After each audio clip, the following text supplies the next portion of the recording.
अब हम इकोनॉमिक्स का 5वां चैप्टर देखेंगे जिसका नाम है रोजगार एवं सेवा। रोजगार एवं सेवा, इसमें विकास जो कि हमारा आर्थिक विकास है वो निर्भर है मूल रूप से हमारे भारत में कृषि क्षेत्रों पे, उद्योग क्षेत्रों पे और सेवा क्षेत्रों पे।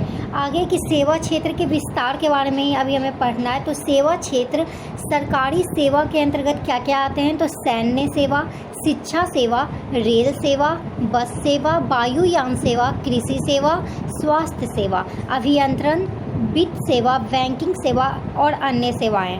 आगे की गैर सरकारी सेवाओं के अंतर्गत क्या क्या आते हैं, तो बैंकिंग सेवा, दूरसंचार सेवा, यातायात सेवा, स्वास्थ्य सेवा और स्वरोजगार सेवा और अन्य सेवाएं। रोजगार सृजन किस किस तरह से आज हो रहा है, तो कल कारखानों के द्वारा हो रहा है।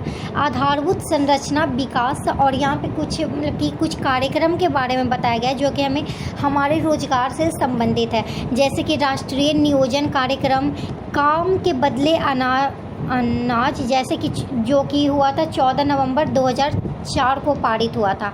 राष्ट्रीय ग्रामीण रोजगार योजना 1980 में, और नरेगा और स्वयं सहायता समूह भी रोजगार दे रही है। आगे जवाहर रोजगार योजना कार्यक्रम 1989 ईस्वी में, और समोकित ग्रामीण विकास कार्यक्रम योजना 20 अक्टूबर 1980 में, और इसी से रिलेटेड है ग्राम के लिए ग्रामीण भूमिहीन रोजगार गारंटी जो कि 1983 में पारित हुआ, और ग्रामीण स्वरोजगार प्रशिक्षण जो कि 1979 में पारित हुआ।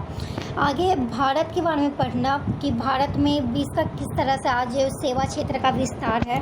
तो भारत में आज अग्रिम युवा देश कहा जाता है भारत को, और यहाँ ऊर्जावान युवा मौजूद हैं। 2020 को कल्पना के अनुसार कहा गया था पहले कि अमेरिका है या फिर इंग्लैंड जो कि अन्य देश हैं, वहाँ कुछ 2020 में वहाँ बूढ़ों की संख्या ज़्यादा होगी और युवाओं की संख्या कम होगी, लेकिन हमारे भारत में युवाओं की संख्या ज़्यादा है और बूढ़ों की संख्या कम है, इसलिए हमारे भारत को अग्रिम युवा देश कहा जाता है। यहाँ बाह्य स्रोत भी होती है, यानी आउटसोर्सिंग सेवा विदेशी संस्था के रूप में।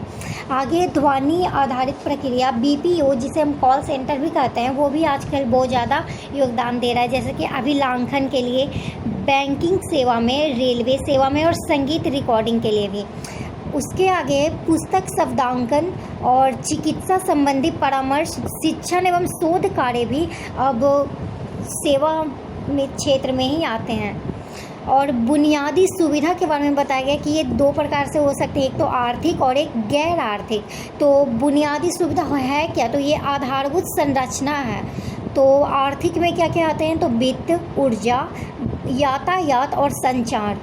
गैर आर्थिक में आता है शिक्षा, नागरिक सेवा और स्वास्थ्य। आर्थिक मंदी के अनुसार कहा गया है कि 1991 का वैश्वीकरण भारत के लिए बहुत अच्छा हुआ और यहीं से आउटसोर्सिंग की भी शुरुआत हुई। यहाँ पे मानव पूंजी घटक के बारे में बताया गया कि इसके मूल रूप से 5 घटक है: भोजन, वस्त्र, आवास, स्वास्थ्य और शिक्षा। इस तरह से 5वां चैप्टर पूरा हुआ।